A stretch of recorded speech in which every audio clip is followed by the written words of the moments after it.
ఇవాళ రేవంత్ రెడ్డి ఇందాకనే అన్నట్టు శుక్రవారం వస్తే కేసులు ఇక ఎవరి నుంచి పెట్టున్నాయనడు రేవంత్ రెడ్డి కేసులు పెట్టింది ఎవరు ఉన్నారా?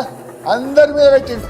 రైతుల మీద కేసులు, విద్యార్థుల మీద కేసులు, నిరుద్యోగుల మీద కేసులు, ఆటో డ్రైవర్ల మీద కేసులు, అంగన్వాడీ టీచర్ల మీద కేసులు, ఆశా వర్కర్ల మీద కేసులు.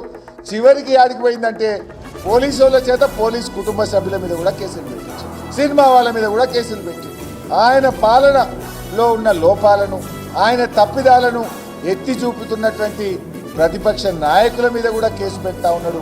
ఈ అందరి మీద, రైతుల మీద పెట్టినోడు, అంగన్వాడీల మీద, ఆశాల మీద, నిరుద్యోగుల మీద, ఉద్యోగుల మీద, విద్యార్థుల మీద పెట్టినోడు మా మీద పెట్టడా? కొద్దిగా లేస్తే ఆయన తప్పులు ఎత్తి చూపుతున్నాం.